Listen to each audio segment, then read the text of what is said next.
first. Even though it's scheduled, it didn't immediately start. It's okay.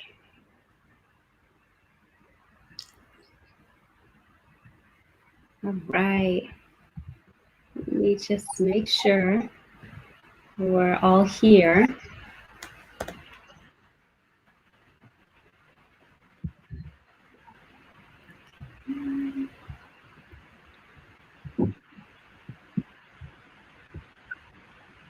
All right, we're here.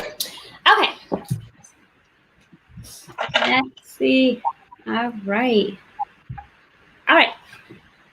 Salam, everybody. I hope everyone is doing great. Thank you so much for joining us today on this conversation. We have really wonderful people here with us with a breadth of knowledge and experience that are going to share that with us. I'm really excited that you're here with us, and I'm excited that you decided to spend your time with us because time is obviously a very valuable resource for everyone, right? This conversation, we're going to call it courageous conversations, right? Because these conversations they require some courage. They require some getting out of your comfort zone, experiencing some discomfort so that you can learn and grow as a person. And that's really important in our lifetime, growth and development. What I'd like to do first is ask everyone to introduce themselves. I can't help but be the teacher in me, and I want to point to people and say, hey, you go ahead and you go ahead, but let's all just be adults today, and everybody can just go whenever they're comfortable, and anybody can start. If you could please start with your name, what you do as a living, what do you do for your heart and soul, and what are some thoughts right now that you have on anti-blackness within the Somali community? Feel free for anybody to go ahead.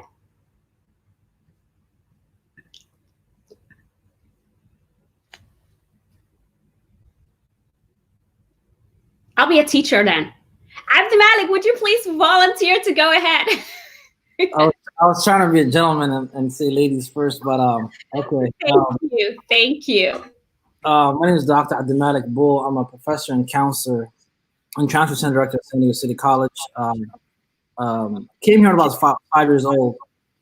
San Diego, California. Lived here majority of my life, actually all my life. A native San Diegan, alhamdulillah. And in terms of what I do, I've taught in a Afrocentric learning community, which is essentially called the Moja, which is focused on learning things from an African perspective. So I was a professor of counseling, so we taught the personal growth class, the introductory to college course, and we linked it with English and math. But the English and math and the sociology courses that were associated with it are also from a Black perspective. So it's very Afrocentric in that nature. So I had the privilege for the last 4 years of doing that. Then I transitioned to another college where I'm, more mainstream now, but I got to teach a lot of Black folk for quite some time at the collegiate level. A little bit of background on myself. I studied my undergrad was in sociology. My master's was in educational counseling with emphasis in social justice and multicultural counseling. And then my doctorate degree was in educational psychology with emphasis in educational leadership. And alhamdulillah, my thoughts on anti-blackness, it's varied and very complex because I believe that the isms that we deal with as a community are rooted in other isms, nationalism, tribalism, and which are figmentations of white supremacy. And so dissecting that from a Somali perspective is very, very nuanced in a post-colonial Western white supremacist reaction. So I think, as long as the conversation moves, I want to really discuss the spectrum of how we actually operationalize and internalize the various manifestations of anti-blackness. And I'll throw a nugget out there, like for instance, colorism. I specifically believe we don't have a colorism issue in Somalia. We have a nativism issue, and I'll explain a little bit why. I see Asha rolling her eyes, and I'm very, very intrigued to have that conversation. No, I promise I'm not rolling my eyes. I was just trying to process where you were going with Absolutely. that. All right, Asha, why don't you go ahead then? Okay, I guess natural segue. I've been doing panels for a really long time, but I could never hide my facial expressions. So my name is Asha. I came to this country when I was 1 year old. We originally settled in Detroit, ended up living in Northern Virginia, DC area. And I've lived and organized in both of those spaces throughout my life. Educationally, background in political science, and then for my master's, I did conflict analysis and resolution, and I focused on structural and systemic forms of racism. And so a lot of my organizing work has been informed by that, and also a lot of my academic work has, been informed by some of my grassroots work. And I think that for me, I've always been really passionate about issues of justice. And I've always found myself in organizing movement spaces around, you know, um, anti-blackness, criminalization, policing, and a number of issues. And I've also sort of connected that to the identity of being Black and Muslim, as well as working within the Somali community. And I think that what I would love to see from this conversation is the ability to, as Dr. Abdulmalik said, to talk about the different forms of racism and what internalized anti-Blackness is in this conversation, as well as how it manifests in our community and societally, and as well as just interpersonal relationships, desirability politics, just a number of things. So yeah, I'm excited for the conversation, and I'm honored to be in the space. Thank you. So awesome. I love this. I love this so much. So Hassan.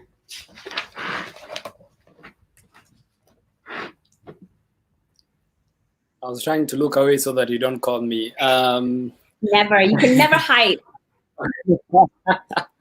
So my name is Hassan Ibrahim Hassan. I'm originally from Nairobi, Kenya, born and raised in Kenya.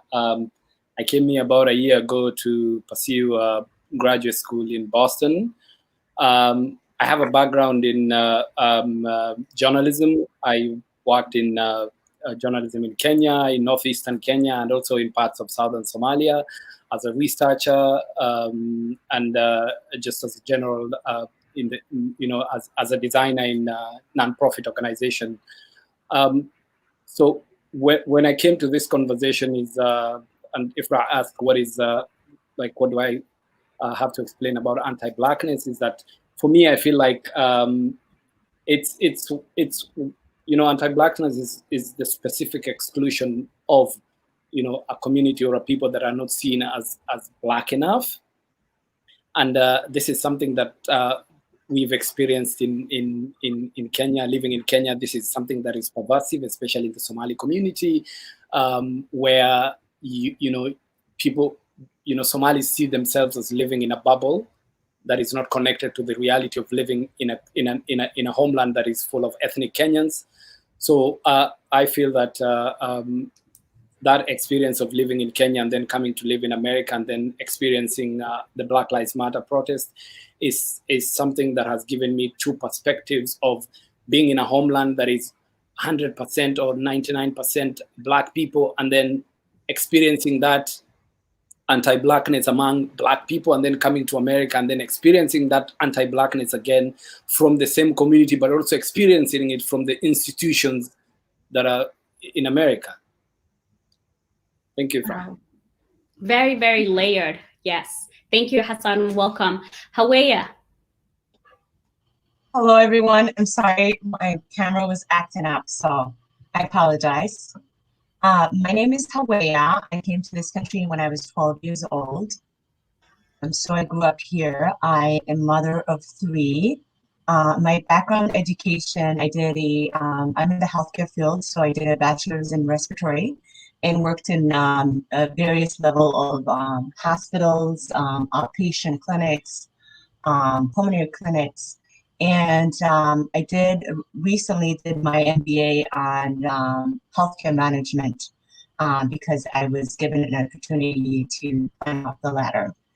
And so But I am an activist at heart. I am someone who sees herself where our voices are not represented is because the lack of us being at the table. So I try to use my platform in the healthcare to making sure that we're representing and having a true representation in terms of having cultural appropriate care to our patients and loved ones when they're ill. There are a lot of great politicians, educators out there, but I always feel like every institutions, there are layers and layers of discrimination that happens, and healthcare is a place where it's not immune to it, but we don't really look into that. So I wanted to understand the complexity of healthcare systems in America and the nuances, and how I could integrate my community so that they learn the systems and what services that they could receive and what justice and autonomy they have as an individual. If I just, the way I describe anti-blackness, I think for me, it's the inability to recognize Black humanity. And I think it's something that is a phenomenal, not just to Somalis alone, but it happens in every culture, in ethnic background. There's something about Blackness that is seemed not good. It's evil. It's, people doubt us. So the way I refer to it is more of the historical and the current violence exercised against Black people, all level of personal, interpersonal, cultural, political, and economic lives.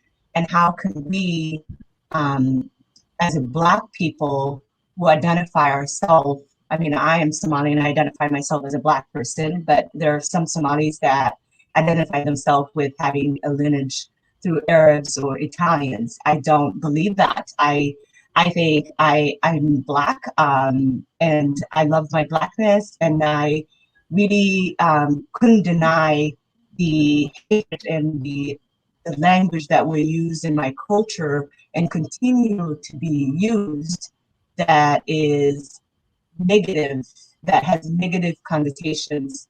And we are transferring this knowledge and information to our children, generations and generations, without us thinking about it. We're doing it subconsciously. So I want us to have a brave conversation. Some myths. The two brothers happened to make choices in terms of what dietary thing that they ate and how they didn't want to bomb it back. So I think it's not just anti-Blackness, but we have tribes that we shame and don't integrate with, and we don't talk about those things. So I'm really excited to be with you all, like-minded. Thank you. Thank you very much, Hawiya. I'm really glad to have you too. Finally, Salma. Thank you so much. Assalamu alaikum. My name is Salma Hussain. I really want to thank you, Ifrah Ugdon, for this opportunity to be on this platform to talk about internalized anti-Blackness within the Somali community. Thank you so much, Asha, for adding that piece about internalized. For me, I came to Maraikanka when I was 5 years old. I arrived in North Carolina, alhamdulillah, stayed there for a little bit, and then moved to Minnesota, where my Hoya and sister were living. And I went through education. Most of my life, I've had white teachers who I believe cared about me and helped me learn English, helped me learn how to speak English, write English, read English. However, I never really had an opportunity to have a teacher who looked like me until I got to my master's degree. And I had one teacher, Dr. Priscilla. She's in the School of Social Work at the University of Minnesota. And just, seeing her, I felt like I could identify with success. Educationally, I went through the University of Minnesota. For those of you that are not from Minnesota, the U of M was once considered the Harvard of, Minnesota universities. I think now other schools have taken that title. But I remember getting into the U, being lost, and finally designing my own major in Daryeel studies. I love saying that in Somali. but in Greece, it's youth studies, leadership studies, and public health. And then I went on to get my master's in social work. And more recently, alhamdulillah, I was able to obtain my K-12 principal licensure. I believe that internalized anti-blackness in the Somali community is a topic that we definitely have to talk about. I know that in our community, we are kind people, we are loving people. Many of us identify as Muslim, and within our faith, it encourages us to be loving and to love all of humanity. So I am interested in having this conversation to really invite people in to examine the ways in which they are upholding anti-blackness in their own identity. For me personally, it was really helpful for me to have a mentor, Kasim Abdulrazak, who is a phenomenal African-American clinician. I was working with him and he told me, Selma, I would love for you to spend some time just exploring how your education has, like, what sort of imprints has it left in you? I was working at South High School and wanting to bring out brilliance in our Black and brown students, but I realized that I was not very confident in my own identity. So it took me time to process like how I was equating success with Adan Nimo, right? With whiteness, that only white people can be successful. So at 20 something years old, I had to pause and really examine, like, what are the beliefs that I am holding as a Black woman? How do I work through those beliefs so I can show up in my workplace and really be my confident self for the kids? And I know that it's definitely a journey, it's not a destination.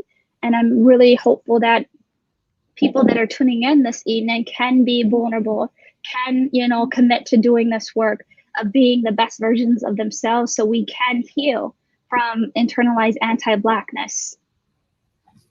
Thank you so much. Really appreciate that. And, I really like a comment that someone has made about the title of the topic. And it said, it's a weird topic, anti-Black, or is it Somalis against all? In my experience, Somalis are very exclusive us people. So it kind of allows us to naturally segue into what is the idea of anti-Blackness within Somali community. Does it exist? Or as someone has mentioned, is it internalized Blackness? Or is it just that Somalis are just, for lack of a better term of what was just said, anti-everybody else?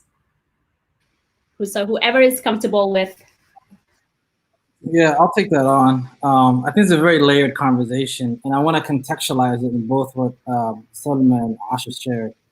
A lot of activism work that Asha mentioned earlier, and the quest for justice, as Hawiya mentioned in her work, no matter what industry involved in education, healthcare, community service, requires us to be activated for the quest for justice. And so I want to contextualize at least my two pieces and what makes Somalis unique. What makes it unique is we have a religious homogeneity, being Muslim, and then we also have an ethnic homogeneity as well. That's very complex. And so in that, Islam talks about anti-Blackness in its various manifestations, right? There's a phenomenal article written by two non-Muslims that talks about Muhammad being the first anti-racist. Islam is the only religion that explicitly calls out anti-Blackness. The Prophet in his farewell khutbah, he said, no Black is better than an Arab, and no Arab is better than a non-Black. This is farewell speech to humanity, right? Explicitly calling out. And that's why you see a large majority of African Americans in the 60s and 50s and during the civil rights movement, the Black Power movement, who became Muslim, the Nation of Islam, who saw a certain aspect of the identity that, attracted them to Islam was because of its explicit calling out of anti-Blackness. They said, oh wow, this religion actually talks about abolishing slavery, talks about, Blacks and whites being equal, talks about Arabs not better than non-Arab. And then so you also look at even the symbolism of things that matter. Like the only artifact on this earth from the heavens is what? The black stone. The most, important place of worship for us is what? The Kaaba. Which color is it? Black. I mean, so you look at aspects of Islam that draws the elimination of that. And the most important part of our religion is worship, is salat. Who was elevated to call people to prayer?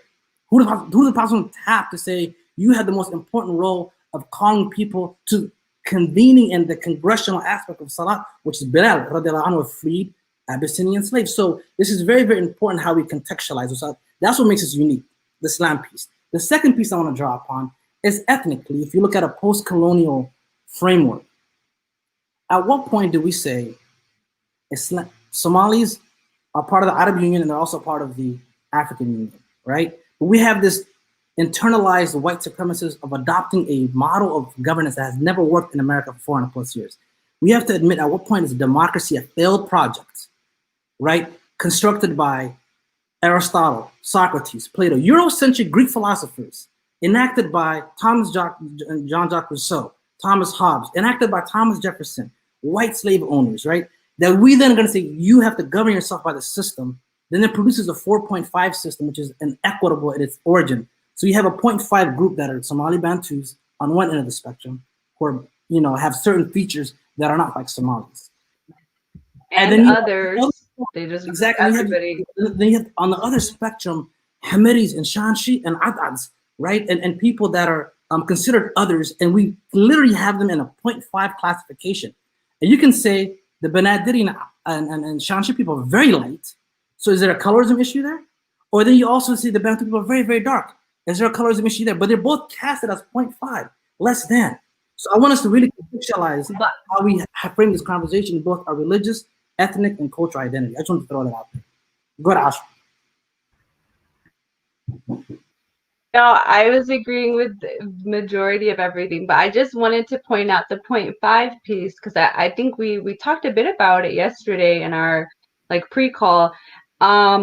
You know, I think it's really important that you noted sort of the grouping of different folks who are considered other from the quote unquote mainstream sort of ethnic group in Somalia.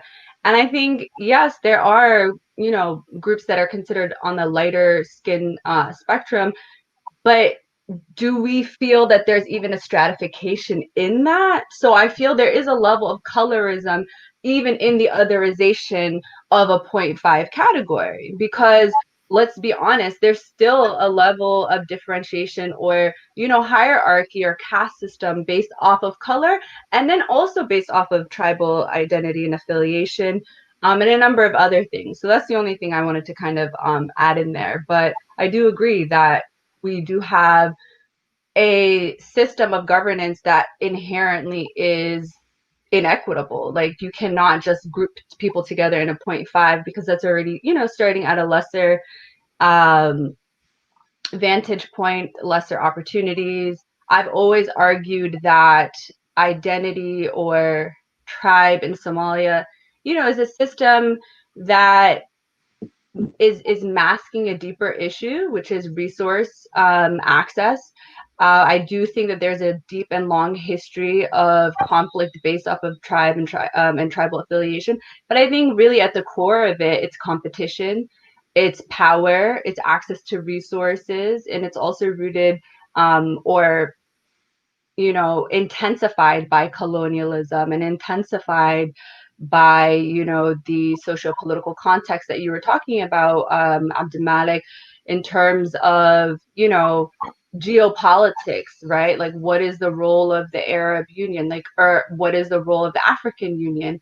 And also, you know, even if we're going to talk about like how it's impacted in Somalia, like, I think it's important to even think about proxy wars, to think about the Ugaden conflict. Like, how did these things also, you know, impact the way Somalis view themselves internally in the country, as well as they viewed themselves in the region, and their racial formation when they came to the West? Because if you know, surveyed Somalis back home at a certain period of time and you ask them about their affiliation or their identity formation, they're not going to say Black, because being in a majority Black nation and continent, your racial formation is not in a response to being, you know, in a context where you're a minority. So I think sometimes we, you know, try and conflate how Somalis view themselves on the continent and how Somalis view themselves in the diaspora. And I think that that's also a very layered conversation that that we need to have.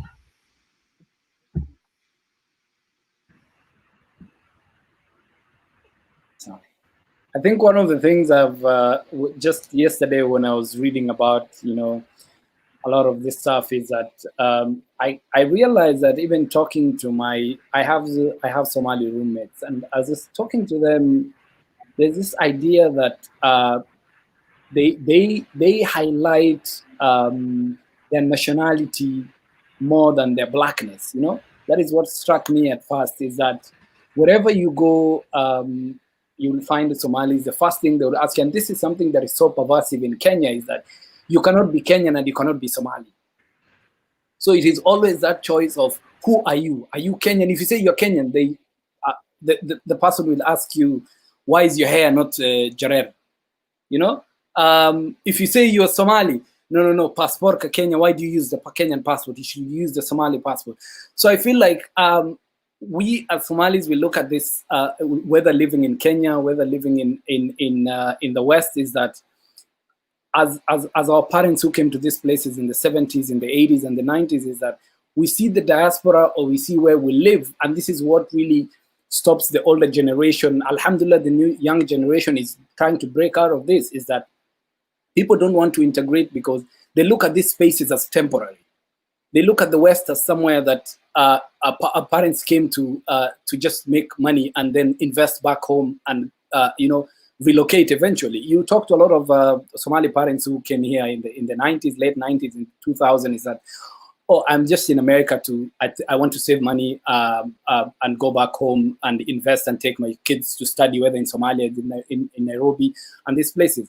So this idea, if you look at it, is that we insist more on our nationality than more even on our blackness. And then when it comes to our experience with African American brothers and sisters in America, is that because we had this transatlantic slave trade, is that most of the African Americans in America, and also from the Caribbean, is that they have this West African features that Somalis don't have from East Africa. So when you speak to Somalis too, and on this subject, they say, I get asked, like, are you Arab? What are you? Because you don't look like black. It's because this transatlantic trade that happened brought people from only parts of West Africa that went to the Caribbean, that went to the Americas. And so you have this two people that come together and try to understand that, are you black? Are you not black? Are you anti-black? So I think that too is something that I came across when I was just looking at this topic.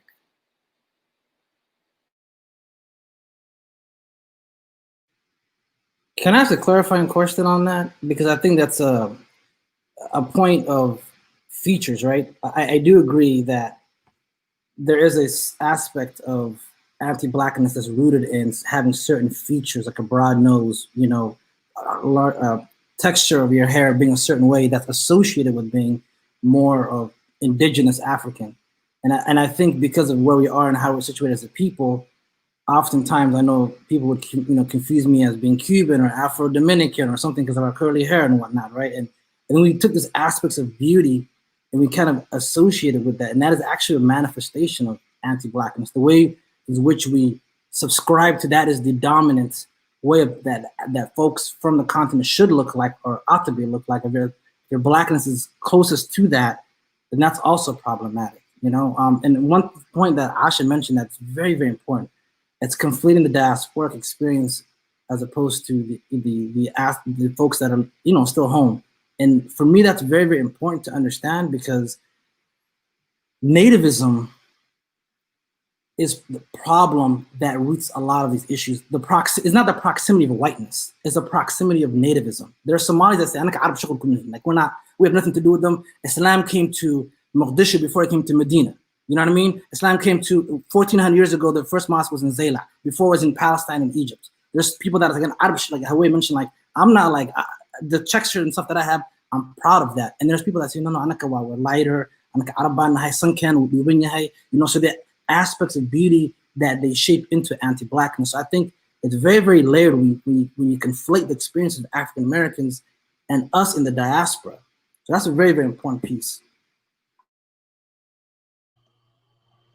Another thing that I wanted to add to Dr.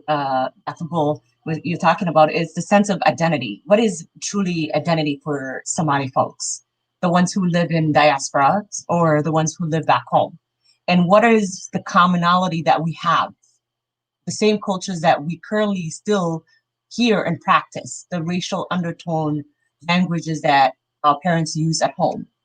like calling, your son Madhu, or calling him endearing Ade when he's not really light-skinned.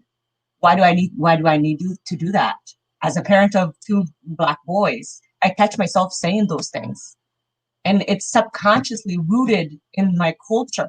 So how do I notice all these languages that I'm using, and what impact that I'm really doing to my children as a mom?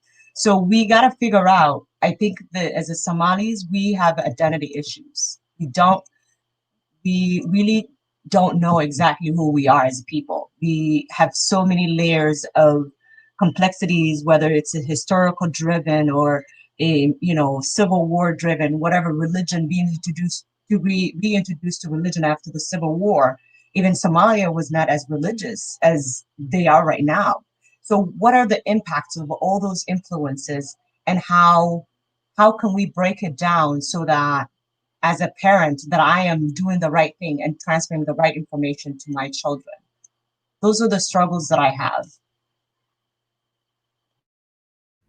Thank you so much, everyone that has thoroughly and answered that question in many, many ways.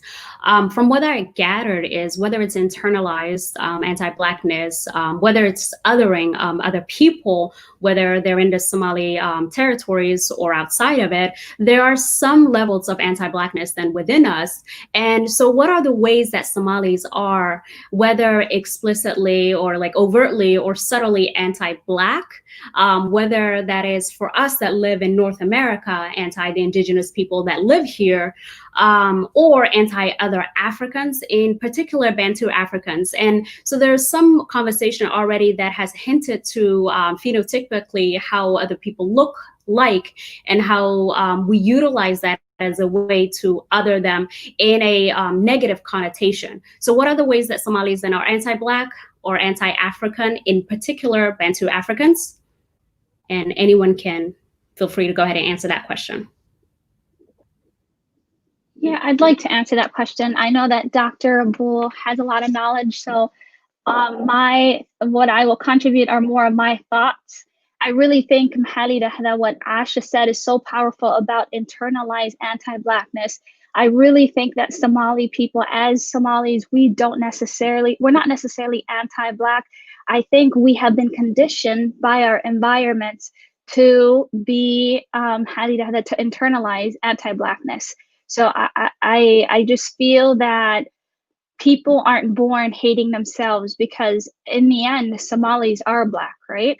I think, a friend of mine who's an educator, we were talking about internalized anti-Blackness, and she mentioned how when she was coming to Marekenka, the videos that people watched, it really showed images of white people working. It showed images of Asian community studying, and it showed images of African Americans sitting in their neighborhoods. And like, what sort of messages are we receiving from the first day we step foot into Marekenko, or even before we step foot? I remember growing up watching TV, and there's just Hollywood does such a crazy job of sensationalizing and portraying African Americans in a certain context. So we internalize and we take those messages, and it leaves impressions on us that we then carry into our ways of being. And I really love the conversation about, Somali ways of being. When we use terms like Ade, I don't think that people really mean anything, hateful by it. But I think, again, because we're conditioned and we presume that the lighter you are, the more beautiful you are, it's a sign of endearment. For me, I'm not someone who's light skinned, I'm pretty brown. And when people, call me Ade, I tell them, stop, I'm not light skinned, just call me Selma. And if you want to say I'm beautiful, just say I'm beautiful. Like, you don't have to say I am Ade, right? So I do think that we have to go back to our roots. I love what Dr. Bull mentioned about Din Tena, that Prophet Muhammad, peace be upon him, was an anti-racist, right? And how can our masajids and our leaders really talk about these conversations? When kids go to Duksi, how do we build their identity in being confident Black beings? Because in the end, Somalis are Black, and I believe that many Somalis are accepting that now more than ever. However, we have to create the safe and brave spaces to have these conversations about, we have all internalized anti-Blackness one way or another. How do we explore? the ways in which we've internalized these ideas and these beliefs, and how do we heal and make a commitment to eradicating anything that is anti-Blackness within our community.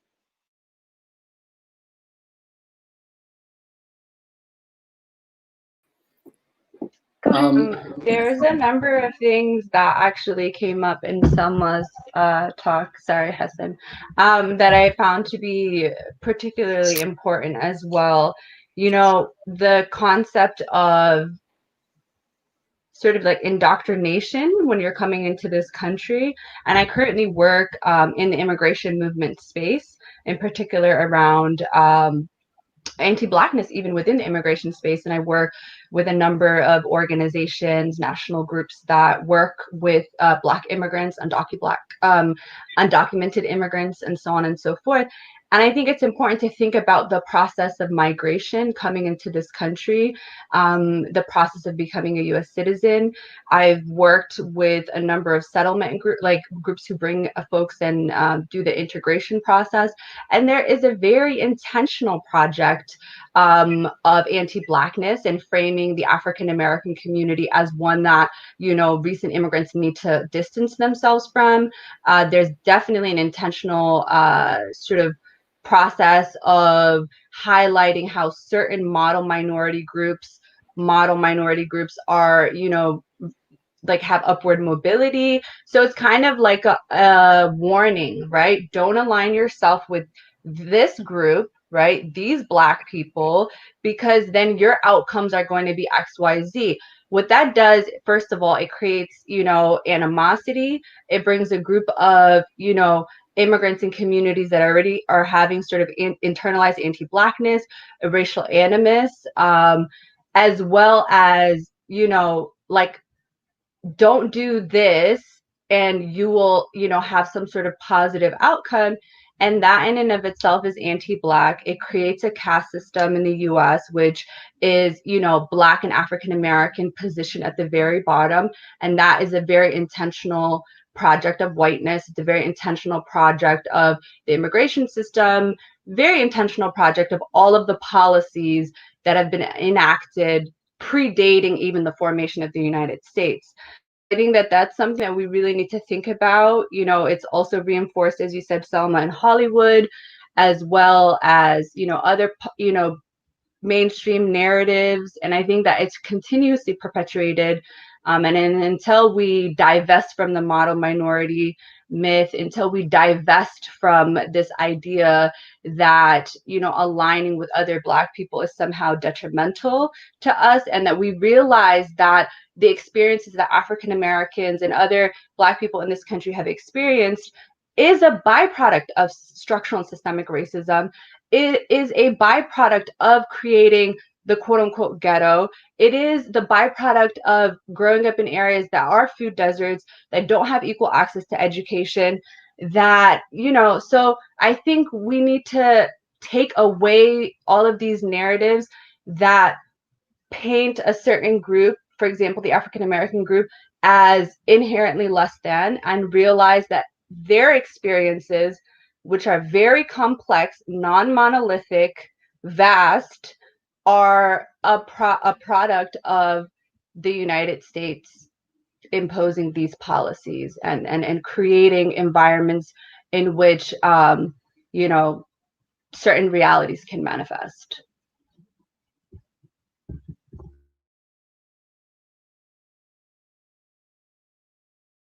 Sorry, I think I wanted to say just, sorry, how are you? My experience with anti-Blackness like goes back from, you know, growing up in this small town in Kenya, where you notice immediately that you know, during Friday prayers, we are in the middle of a region that is predominantly ethnic Kenyans, but the khutbah of the masjid is in Somali, and we have Muslim converts from the area who come to the masjid on Friday or any other day, but they don't understand what the sheikh is saying, because nobody thought of translating it into the language they understand. And this went on when I, you know, growing up all the way up to coming to Nairobi and realizing the same thing is still happening the Somali community there. And I would say, like somebody mentioned in the comments, is that even Kenyans themselves, ethnic Black Kenyans, just before I came to the US, one of my somebody I looked up to, one of my professors, he pulled me aside. He was like, I know you're going to the United States to study, but you should be wary of African Americans. You don't hang out with them. This is somebody has come to the US many times, has come for conferences, he's done, teaching fellowships here. Pulled me aside and said, you know what? They would teach you how to sell drugs. And I was shocked, because this is somebody I looked up to. This is somebody who had encouraged me to apply to come to study here, because he had also done his PhD here. So that is something that really, it's not even the Somalis themselves, it's like even ethnic Kenyans contribute to this whole idea that coming to this country, you're the model ethnic minority. You work hard, you will beat the African Americans. They can't take advantage of just living in America. You know what it means to come and study here, to take advantages of all the opportunities that are available. But this is something that gets into your head, because when you come here, then you realize the systemic and institutional racism in this country. I used to think when I was in Kenya that African Americans don't like to vote. I didn't know there's voter suppression. I didn't know there's gerrymandering in America. So these are the things that, when you live in Africa or you live in Kenya, you don't get to experience some of these things. You just imagine that, or you perpetuate this anti-blackness, even from the ethnic Kenyans, ethnic Somalis, is that African American people are lazy, they don't work hard, and all of this. This is something that shows you that we need to really decolonize our minds. Can I ask you a clarifying question, Hassan? In the khutbahs that are not translated, do you see that as a good thing or a bad thing? Like, help me understand the challenge with that. I think for me, Dr. Bull, is that I grew up in this community that was very welcoming. I mean, the majority of them were Christians, and when we want to invite people to Islam, we speak with them in the language they understand. And for me, it was very disturbing, because I had friends who were Luo. They speak the language, their own language, and then you invite them to the masjid, they revert to Islam, but the khutbahs and everything else, they cannot understand what the sheikh is saying. And I don't speak Arabic, and my Somali is very limited. And so trying to explain to them what the khutbah meant took a whole lot of time, sitting down with the sheikh, trying to explain to him that, when you're giving out your khutbah on Fridays, please, can you include at least somebody who can translate for these people? And it took a lot of time. So for me, the problem was just accommodating, like that idea that let's accommodate other people. So I want to unpack that with you a bit, because I used to have the same mind frame, right? And then I look at how white supremacy impacted African Americans, and there was an intentional erasure of language, intentional erasure of culture, intentional erasure of literacy and heritage. And so even they had to pass it through oral traditions. So I remember growing up in our communities, I'm like, why are we still doing khutbahs in Somali when the vast majority of the kids don't even speak Somali? But isn't that the byproduct of white supremacy, to erase you from your, from your heritage and your language, so you can become, so that to me is a manifest. Now I'm coming to understand that's actually a manifestation of white supremacy, this, consistent socialization into the society. I do understand the fact that intentional spaces have to be created to amplify those voices, but even us not speaking in our native language right now is a manifestation of colonization, right? The fact that we can't even articulate, like I struggle teaching my daughter, whose name is Selma, by the way, Somali, and I'm trying to have books and like cartoons and I'm like of her imagery, right? Because Luqaddan has been stripped. And so it's been not so overtly or covertly, but this is something that happened more intentionally with African Americans in this culture, in this country, through Jim Crow, through laws. They were actually killed, lynched if they were able to read. And so for me, I'm very intentional in saying we need these cultural spaces where our language is actually preserved. If you look at Israel, Judaism and Hebrew was almost a dead language, but they revitalized it through these cultural immersion programs. Very, very intentional about reinvigorating their literacy, their culture, their tradition. So you can have someone identify outside of the country, but they identify from the diaspora, they identify very strongly with their people. So I just want to say that it's in our nativism. I think we talked about our nativism is our blessing, our curse. it's what allowed the state to say, F no, man, these British people are not going to subject us, and we're going to use our arrows to take down their freaking planes. But it also makes us very, very central and displaces people as well. So it's a blessing and a curse. I just want to say something really quickly. I don't think we should try and model our cultural preservation from Israel. I think I on a personal note, I don't think that their cultural project of displacing Palestinians historically is one that we want to model our preservation of culture. But I do agree, Dr. Bould, that we do need to really be particular about maintaining our language, creating cultural spaces for the youth to be able to learn about Dakanka, not just language, but the history, the dance, the cultural artifacts. And, you know, I think it's really an access issue because when you're recent immigrants who, or refugees fleeing a conflict, your first thought process is not, let me create cultural centers to preserve our identity and language. It's how can I survive and how can I, you know what I mean, create an environment that my children can simply be alive, right? Navigating all of these systems and structures put in place by white supremacy, as you've noted, such as police brutality, deportation, detention, policing, belayo, you name it. So it's like, you know what I'm saying? We're trying to survive all of those things. But I think, alhamdulillah, we're at a place in our sort of time in the West that we have the ability, I think, and time and space and access to resources to build institutions that preserve our language and our history. I mean, mashallah, there's the Somali museum in Minnesota that's an amazing cultural hub and center, and I think we should support it more and try and, you know what I'm saying, uplift these spaces. There's a few centers in Virginia that we're trying to preserve language, and I think it's important. But to go to Hassan's point, I think it's important to have language access for the majority of people as well. So two things can be true at the same time. You can be a Somali in America who only speaks English, and you should have access to a khutbah in English, but then also have a khutbah, you know, in Somali.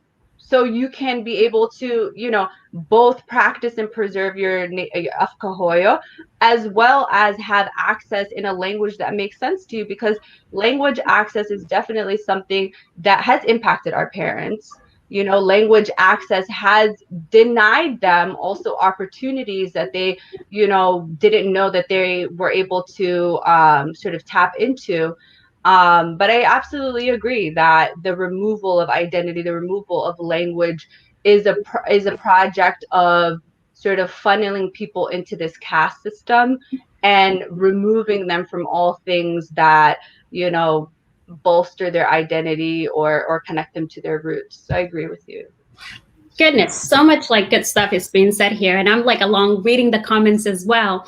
And to piggyback on what Dr. Abdulmalik said, was the preservation of language. I struggle with that as well, with the Somali language. Although I speak it, I'm not confident in it, and I'm not, you know, when I speak on topics, I present them usually in the language that I'm comfortable in, which is English, right? Which has become English because of all the time that I've spent here, all the time that I've spoken this language, and I've done my education and, you know, my everyday living, right? I came here also at the age of 12, like Hoea.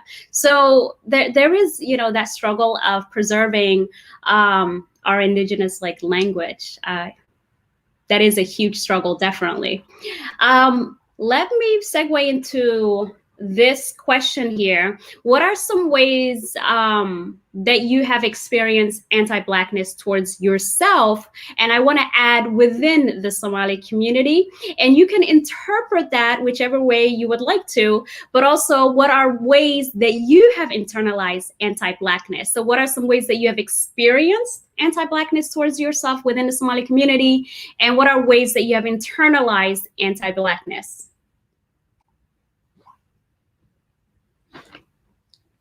I think for me, growing up, hearing, you know, the undertone within our languages, and being a family that had different shades of, you know, blackness.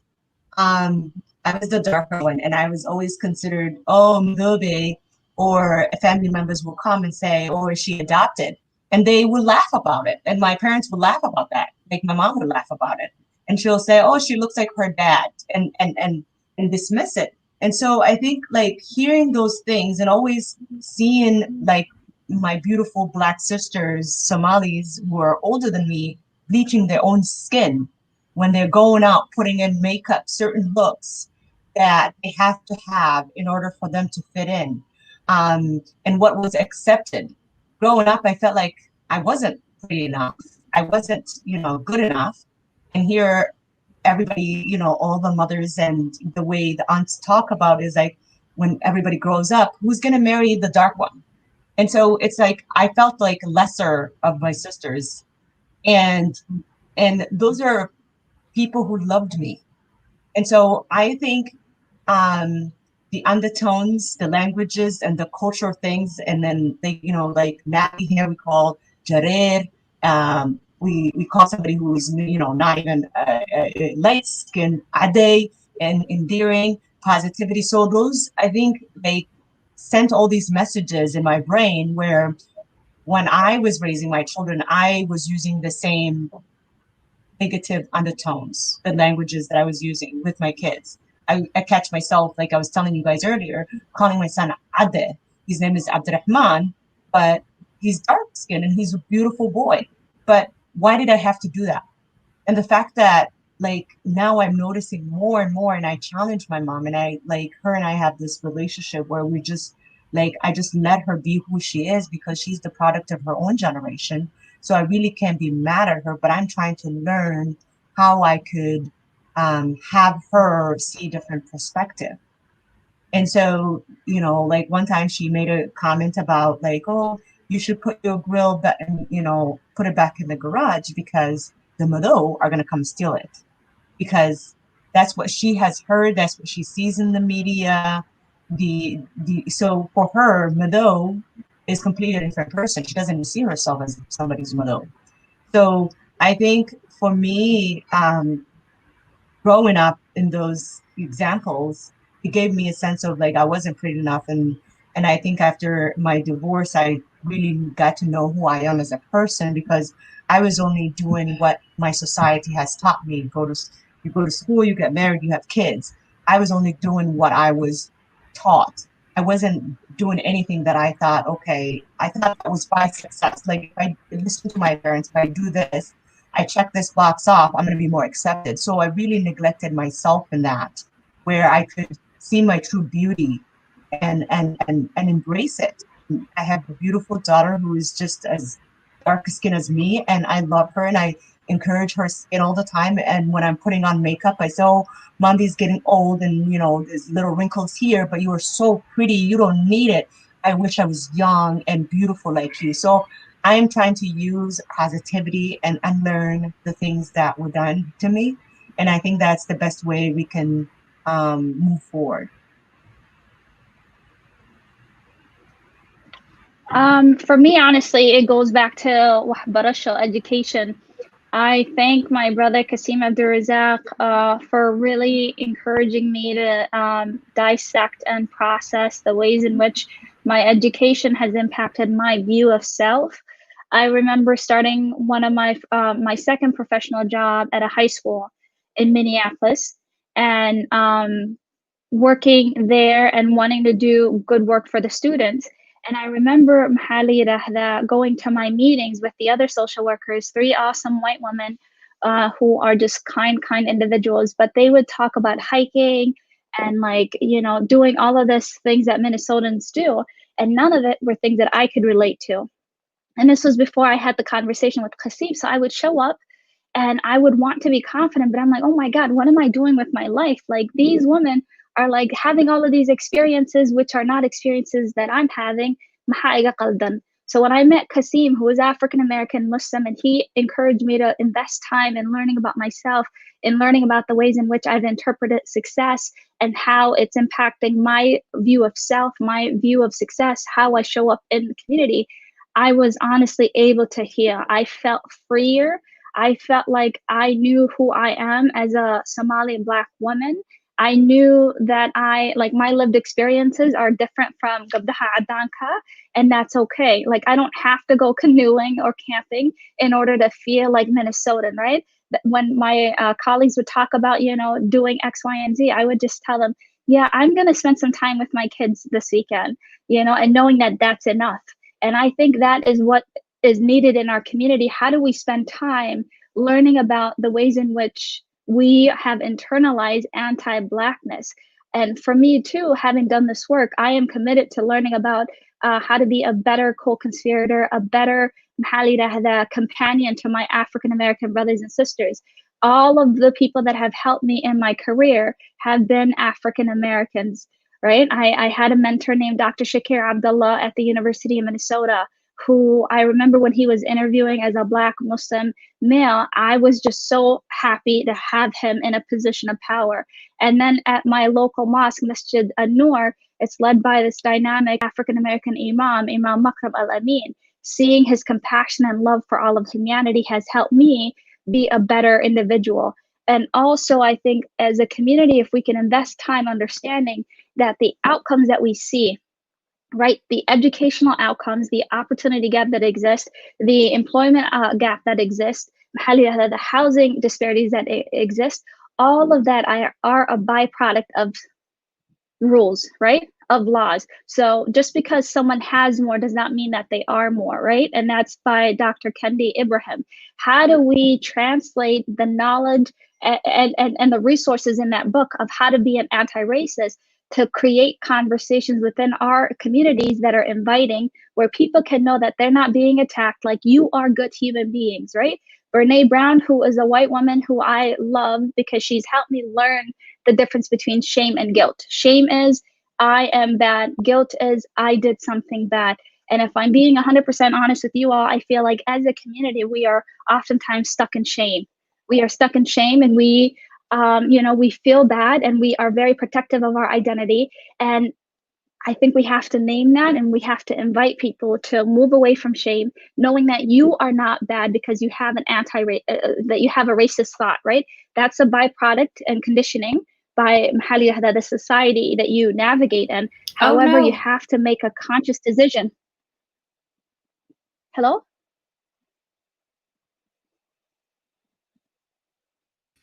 What happened? I can still hear you. All I heard was, oh no. I don't know where that came from. Me too. I can hear you just fine. So, okay, so are we back? I am so sorry. We lost each other for a moment. I apologize. Just, how do we have conversations such as this one, where we can invite people to examine and to commit to being better individuals? As Somali people, something my husband said, that Somalis, we are very much interested in appearing than really being, right? And I was like, oh my God, that's so true for me too. For a while, I wanted to look like the model Somali, but quite honestly, we are not a monolith, right? We are diverse. We are diverse in our ways of being,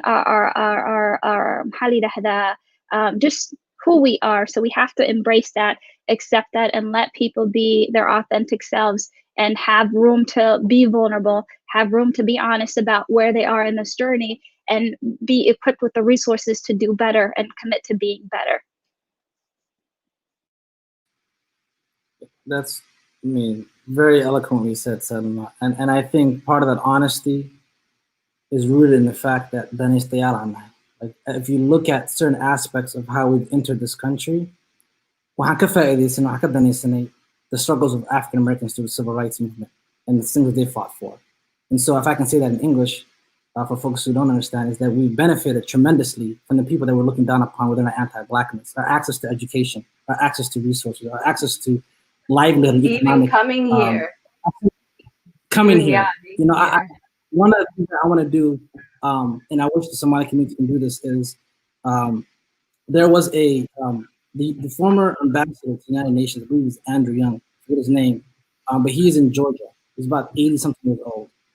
He's the one that challenged George Bush. No.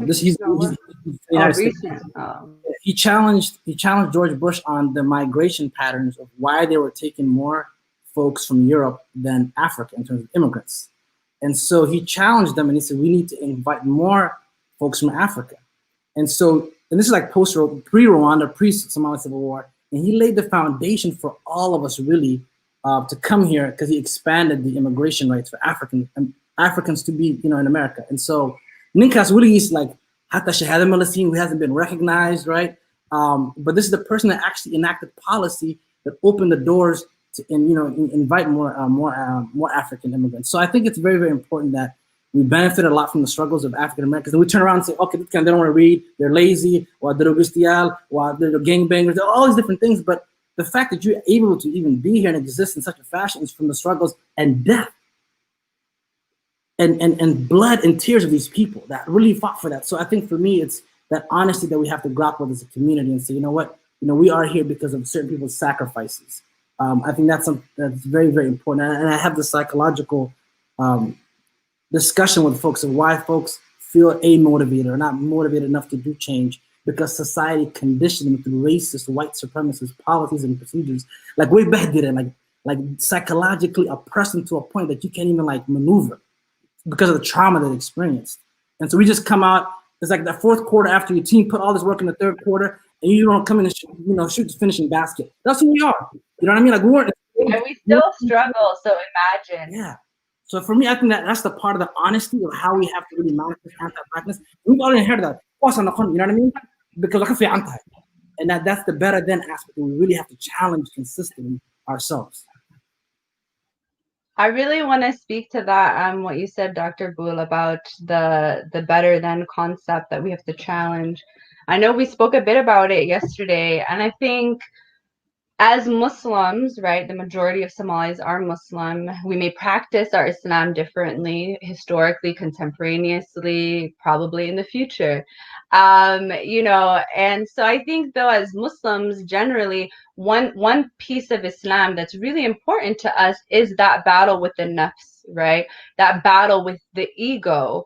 And I think that we don't associate ourselves as being better than other people as a spiritual illness or a spiritual disease, but it absolutely is. It is what got Iblis kicked out of God's grace. It's what, caused Satan to be removed from God's grace, was that concept and feeling and attitude of being better than, right?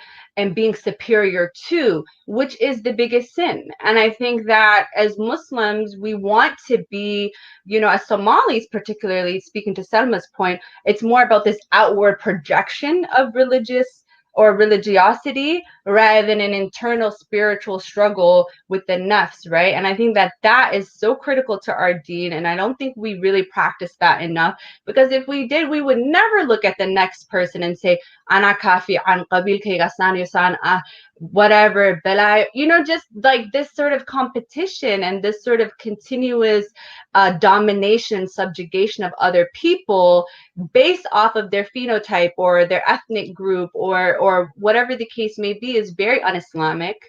If we claim to be a very religious people, we are absolutely at odds with our code of ethics or our religious practice. So, and when I have this conversation with somebody, they're like, hey, but okay, yeah, it's un-Islamic to do what we're doing, which is to prop ourselves up, in contrast to somebody else.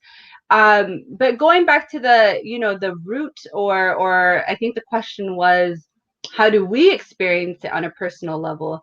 And I think that question is absolutely important for our healing and our own journeys as Black people, to contend with who we are and to embrace and love ourselves. Like it's an actual process of unlearning, but I think we also need to always couch and position that into the systems and structures that have conditioned us to be this way. And I think, as you said, Selma, that takes so much shame out of the conversation. Even when we're having engagement and we're talking to our community, it's not like you're a bad person because you think XYZ. It's like, not to take away blame from or individual responsibility, because we all have an individual responsibility to unlearn these negative practices. But I think it gives the community and people more space to acknowledge our wrongs, to heal from them, to build community together around these, you know, positive ways in which we're, you know, in alignment within ourselves as Somalis, within the Black diaspora, within other communities of color. And so I think, you know, taking that shame away is so important, because the minute you start shaming people, the minute people just shut off, because that's not a positive tool for change, to make somebody feel negative and nasty about themselves, because they're already struggling with internalized anti-blackness. They're already struggling with so many traumas and so much, you know, things we need to heal from on an individual, personal, and societal level. So I think that that's, hopefully that's where we focus more on, inshallah, moving forward. I'm just Thank you so much. I'm just going to add to what Asha was talking about. Back Yes. in the days, I love to read. So back in the days, Nabi Sallallahu Alaihi Wasallam time, people used to hide when they were praying. And guess what? They were out public drinking and doing drugs and doing all the other things that they needed to do. But when they needed to pray, they were hiding. We live in a generations today where it's the opposite. People show up to act like they're praying. So they put social media pictures of them being the model Muslims. They're this and this. They wear this type of clothing, so therefore they must be a good person. And guess what? Mental health is high because people are hiding because they're being shamed.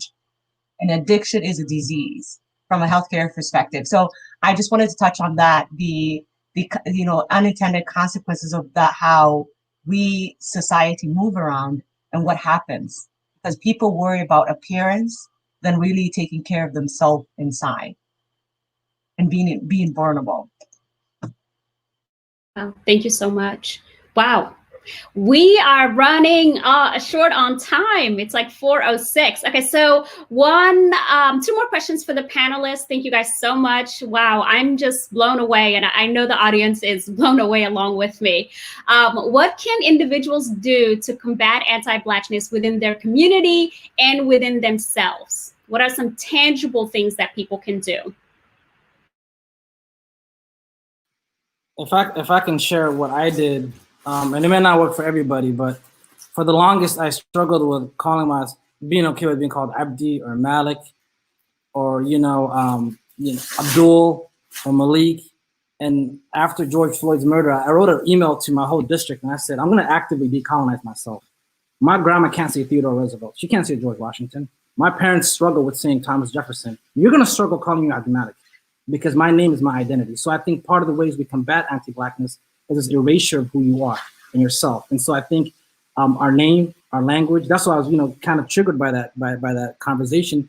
It's very, very important to be salient in your identity, but not in a way that elevates yourself to humanity's originals, which is kibr, right? Like as was mentioned, the superiority complex, like white supremacy, it's a superiority complex and an inferiority negation of another society. So when Shaitan said, like you created me out of fire, you created him out of clay, I'm superior to him, why then shall I bow to him?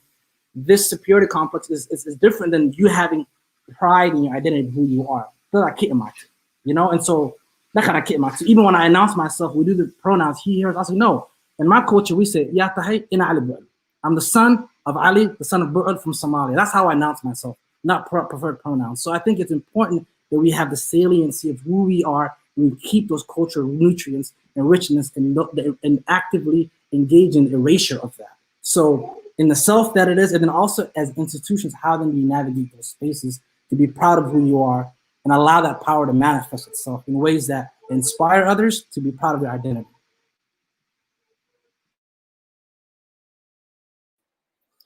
I think if I may answer your question, I think for me as a Kenyan is that we need to first of all decolonize our minds, and then we need to open our spaces, especially in Kenya, to ethnic Kenyans, because look at the history of Somalis in Kenya from the 60s, 70s, and even way before that, when Kenya was even a colonial state, is that we had people come from the northern region and inhabited East Africa. But up to now, there's that still feeling of not being part of the community that you lived in. So, for example, my mother has lived in the same town for close to 40 years, but she can't speak the local language, or she can't even speak Swahili very well. So that system of yes, we have our own culture and everything, but we need to open up these spaces. We need to have leadership in some of the organizations that we run as part of Somalis, as part of Muslims in Kenya. And again, I'll return back to my earlier conversation, is that even our mosque in these small towns that we have, that we need to include the people that live amongst us. We do not treat them as people that don't exist. Like we already have in these small towns of ours in Kenya, is that we already have Somalis who are Muslims, but to transcend that and involve the people who are not even part of us, is even you're getting more thawab for bringing people into Islam. And by doing that is we get them to our organizations, and we speak to them in a language that they understand.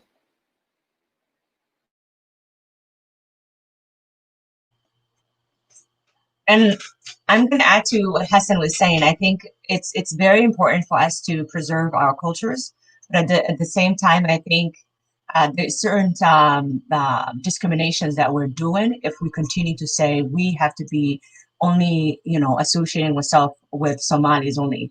I mean, I've been here since 12 years old. I have a home here.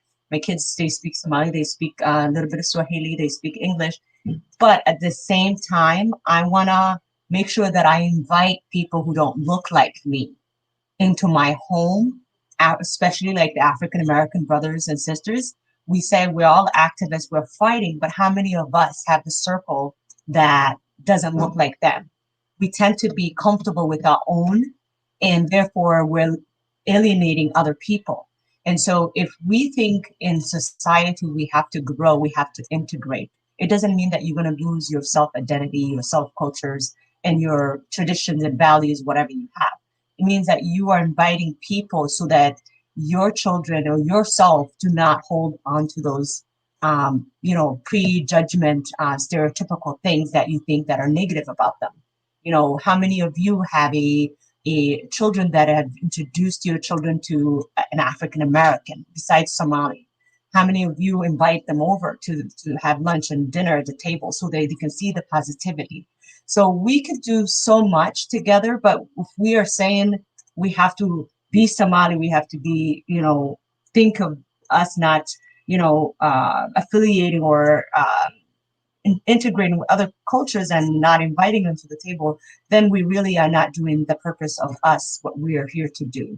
We're here to unlearn. And the way you unlearn is invite people in.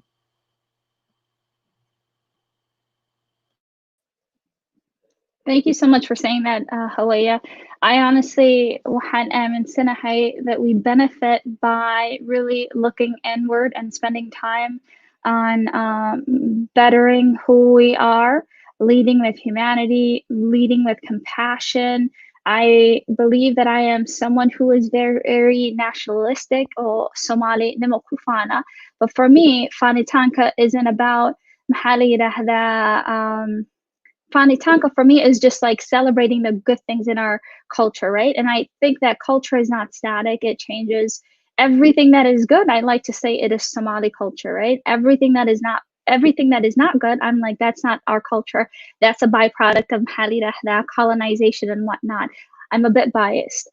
So what I would encourage that Kenna to do, those that read English, is to pick up the book, How to Be an Anti-Racist. I honestly believe that when we learn about the anti-racism, and we learn about how because someone has more, it does not mean they are more, right? And we learn about the ways in which racism has been upheld in this society, we end up becoming freer. And I think we are people that work hard. We want to be the best. We are very competitive. And it is in our own benefit to learn about anti-racism, because then we end up dissecting and like identifying the ways in which our own humanity is being crushed. and and that our humanity is tied to the humanity of our African American brothers and sisters, right? I know that for me as Salma Hussein, when I've done the work of, and this is work that never ends, when I've done the work of learning about myself and learning about the ways in which I was showing up and the kind of messages that I was carrying in my identity, when I was able to tackle those things, I then was able to partner with my African American brothers and sisters and really see them for who they are, which is awesomeness. I used to work in Minneapolis public schools, which is a huge school district, and there is a program, an office called the Office of Black Student Achievement. And I remember when that office was created, I was like, Somali, how come Somalis, we don't have an office, right? And that's white supremacy. So I had a conversation with this phenomenal African-American scholar, Dr. Mohammed Khalifa, and he said, Sama, listen, Minnesota owes the African-American community so much more than this one office. And if African Americans have this office, the students, it doesn't mean that the Somalis don't have to have an office too, right? Or to have resources. So it's that scarcity mindset and feeling like we have to, if mother the African Americans, they were halan, and look, it takes away from us. No, we have to have this abundance mindset that when I see my African American brothers and sisters achieving new heights, that's a success for me. For me personally, when I was working at MPS, I wanted to do equity work with the Adan staff because most of the teaching staff are Adan, right?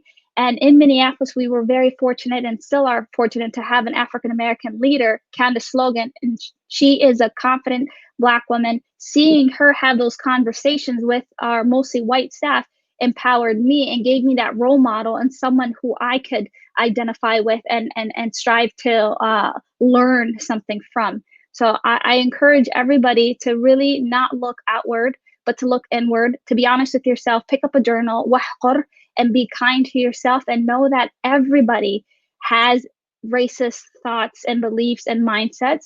And the way to heal forward is by being honest and committing to this lifelong work to be better individuals. Can I say one thing? I know we're running out of time, and I think it's very, very important. I was on a panel with Dr. Ibn Kendi last weekend, and I know his book is very, very popular, and a lot of folks are reading it. I want to uplift a woman scholar, a Black woman scholar named Ujima Oluwu, who wrote the book, So You Want to Talk About Race Now? For the very notion of, I don't agree with his depiction of racism. He believes Black people can be racist. I love the fact that he makes this duality of he can be racist or anti-racist. Like, there's no Switzerland can be neutral. But I don't believe the context of power, the analysis of power. I can hate Adan people all the way every day, but I can't deny them bank loans. I can't deny them access to education. So I think racism has a connotation with power, and he doesn't really contextualize that when he says we all have racist thoughts. We have bigoted thoughts. We have prejudice thoughts, but to act out that is racism. And so I think that's why I challenge Ibn Kendi's work, and I disagree with him vehemently, and I did that last weekend. So I just want to kind of put that out there. His book is very great. Read it. But like everyone's book other than the Quran is subject to criticism. So I just wanted to lay that out there.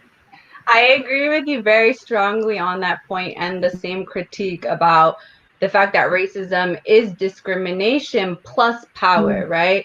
So you can't have a definition of racism that absolves it from power, because as Black people, we cannot be racist. We can be bigoted. We can make, biased comments, so on and so forth, but we don't have the structural, institutional, or systemic power to disenfranchise other people. So I think that's really important to bring up. But I do want to give like my tidbits on like how people can engage with this work. I've alhamdulillah been fortunate to be doing this work for more than a decade in these spaces, working within the African American community, particularly African American Muslim communities around the country. And I think it's really important to be in alignment with the Black Muslim spaces. And I think that what I've tried to do is be in affinity and exclusive Somali spaces, right?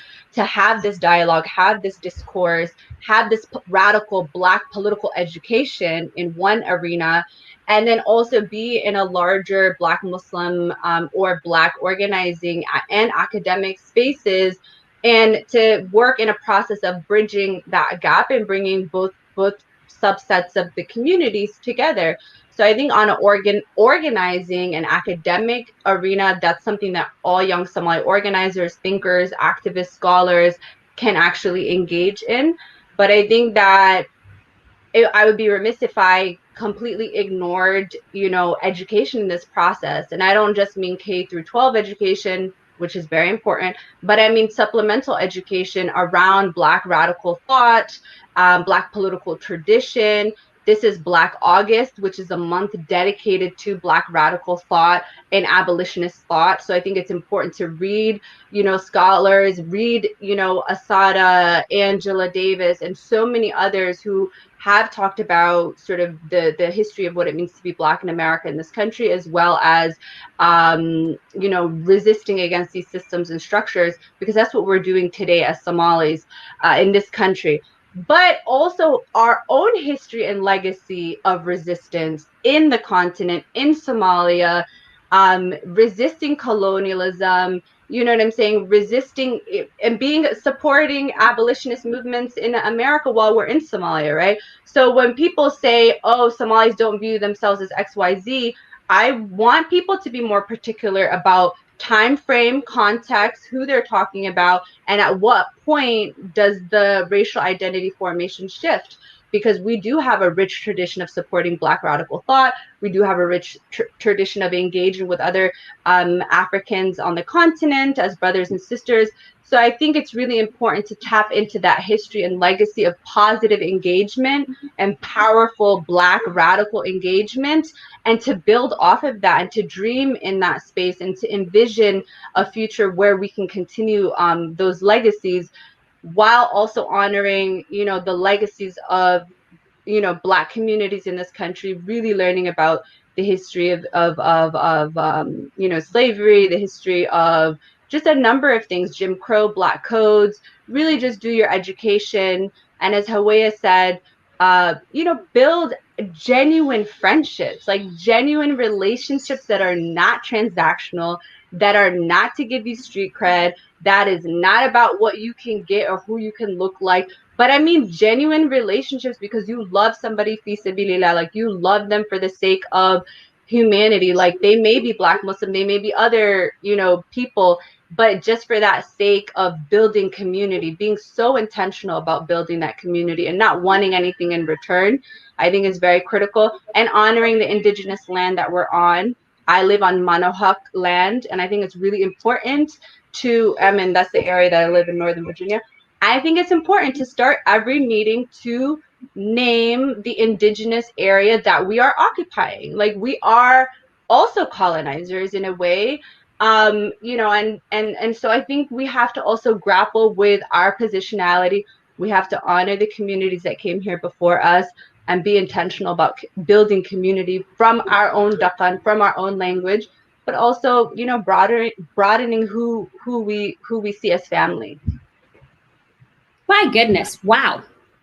That was amazing. Thank you guys so much for answering that question. We are really in the last stretch. And since we only have about 8 minutes together, which is just really too short, there's no way to finish this kind of conversation ever. It's an ongoing process. It's a life journey, or even beyond, for future generations as well. I really want to thank you for your time today. Thank you so much. I know you could have done so many other things, but you're here educating us, sharing your knowledge, sharing your experience, and I want to honor that, and thank you so much for that.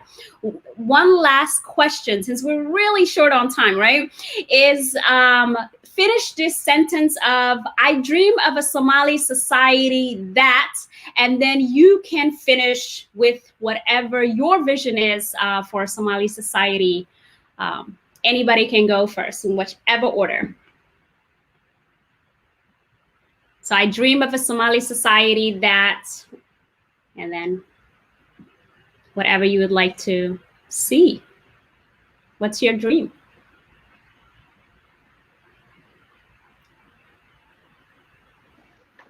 I dream of a Somali society that is loving, kind, healed, joyful, and connected.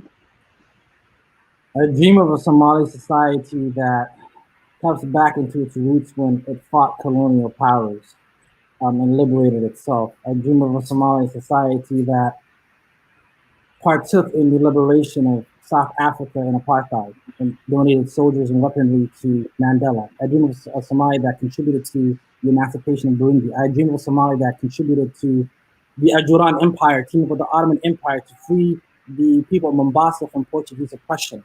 I dream of a society of Somali that's free from Berbera to Rastamponi, that can walk up and down to Kimkashawi Nagadenya, to the occupied territories of Kenya. I dream of a Somalia that allows us to be free, that allows us to have a Gelchira and a Dakhan that allows us to be proud of being herders. My father was a herder. You know, he was born in the plains beyond Beledweyne. And so I dream of a Somali that allows him to have his afro and my afro, as long as it's as big as it is and not be considered Ayal Souk.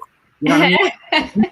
I dream of a Somali that allows us to be culturally relevant. I see the picture, absolutely. That's what I'm trying to go for. That's me actively decolonizing myself, right? So I dream of a Somali that allows us to be cognizant of being part of the liberation of our African brothers, right?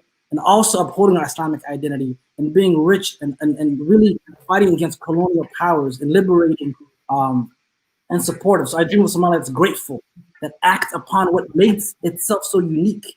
Our uniqueness is in our isms, but it's also a problem. Our nativism is what makes us unique, but it's also part of our problem. Our pride of resisting colonial powers and fighting against them is also a problem within internal oppression that we subjugate ourselves to. So I dream of a Somali that we can be whole, that we can be peaceful, and that we can enact what we need to do. And I want to uplift what Selma and Asha and Hawaii said earlier, is contributing to legacies of organizations that are already doing the work. So I dream of a Somali that collaborates with, or Somalis that collaborate with African Americans. I'm part of an organization called Amen. Shameless plug, Muslim Anti-Racism Collaborative. Shameless plug, because I would be remiss if I didn't thank and honor so many of my teachers as well. So Muslim Anti-Racism Collaborative, check it out. And yeah, sorry, go on. Organizations like that collaborate. We don't have to build new stuff. We need to support existing work. I'm part of an organization called Amen, African American Male Education Leadership Development. We mentor Black males.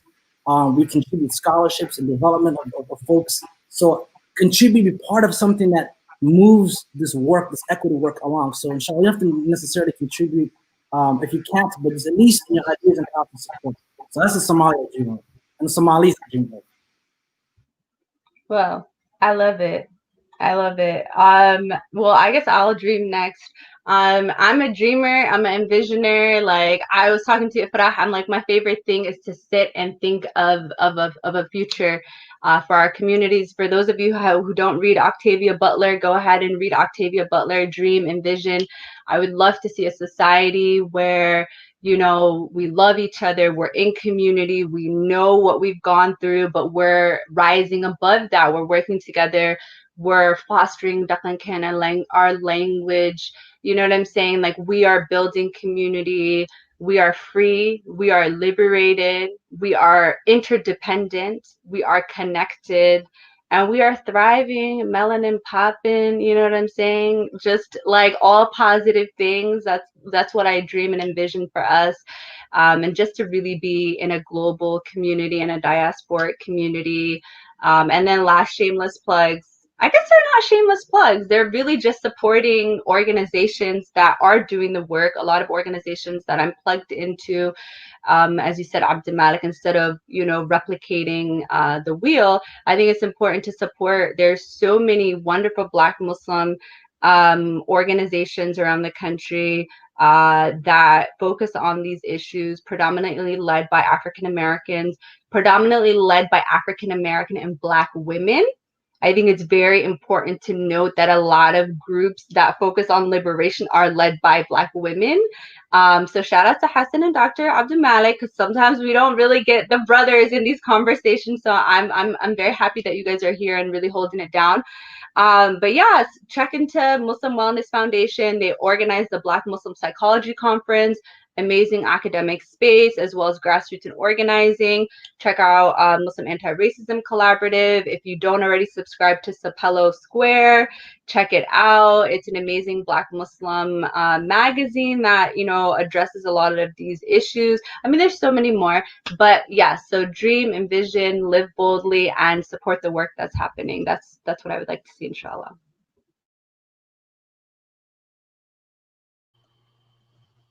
And I dream of Somalia that is united and free from qabil, free from casting other people. You know, I dream of Somalia that has more father presence in their home, because that helps to build our future generations. I dream of Somalia, that society that has brave conversations, that are vulnerable, that are able to engage with their own families. Start with your own home. Change the way we were raised. Culture is beautiful, but culture is something that we continue to learn. It's generation, it's timed. It's not something 30, 100 years ago. No. I dream of Somalia that accepts their patriarchy society and fights them, and acknowledge that it's still embedded within our circles, where we are Somali women are the backbone of the families. We are the ones who gave birth to these men. We need to properly train young children to be able to do the daily things that they should be doing, not, be dependent. I want Somalia, I want to see Somalia that raise boys that are not psychopaths.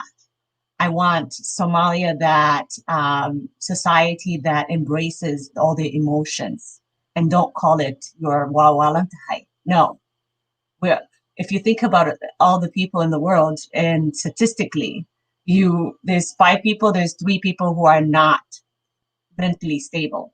So it doesn't mean that just because we are wearing clothes every day and going to work, it doesn't mean that we don't take care of our mental health. I want Somalia that focuses on mental health as much as physical health they do. I want Somalia that uses religion on a personal level, not as a political statements. I want Somalia that accepts diversity, not as a philosophy, but really internalize diversity and accept it. So thank you so much, and I'm so happy to be with all of you.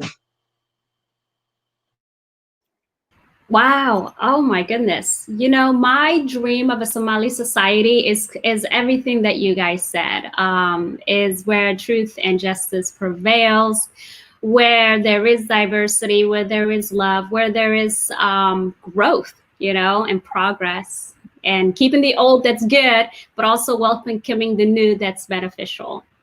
So thank you so much, guys, for your time today. Again, I feel like waxaad istaheshiin balad, laakiin waxaan iska ahay, I'm a teacher. Hassan, You know, Yeah, I'm a he doesn't teacher, want me to okay? share.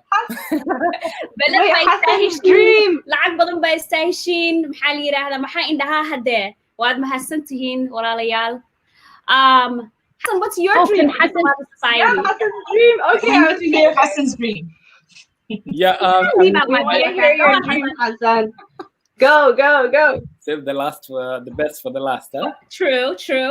I think I dream of a Somalia that is just. I dream of a Somalia that is diverse. I dream of a Somalia that is equitable. And I dream of a Somalia where we respect people's choices and women's rights, and also where the 4.5 system is abolished, and where political power does not rest with what is the last name of your tribe or where you come from. So that is my belief.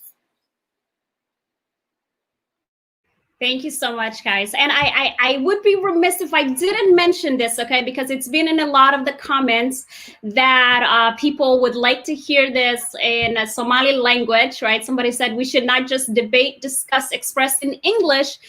We should also respect our mother tongue language and speak in both languages simultaneously. We have decided, I guess, as a consensus that we were going to go with English, but I just kind of want to put it out there that maybe in the future, if you're willing to do this again, that maybe we can bring the conversation as a follow-up and maybe make it more in the Somali language to make it more accessible to other people, and to also honor our lineage and our heritage as well. We should co-host something for the Mother Language Day, March 14th. No, wait. Yeah, March 14th, I think. Yeah. Akahoya, or is it February 15th? I don't know, but I think that's a dope day to practice our Somali. I think that would be a great idea. Thank you so much. Like I mentioned before, waxaad istaheshiin like maxaa layn dhahaa balad waxaad istaheshiin wax badan lacag badan laakiinse waxaan ku soo aaday qof macallimad oo maxaa la yiraahdaa lacag badan haysanin, sorry. Marka I just want to thank you guys so much. I really appreciate it. I'm honored. There's so much wealth of information, knowledge, experience, vulnerability, shared, and I just really want to thank you for your time and for everything. Thank you so much. You guys have a wonderful day. Thank you for the wonderful audience who are really fantastic. And thank you, everybody. I hope everybody has a fantastic, fantastic day. Assalamu alaikum. Thank you. Thank you, everyone.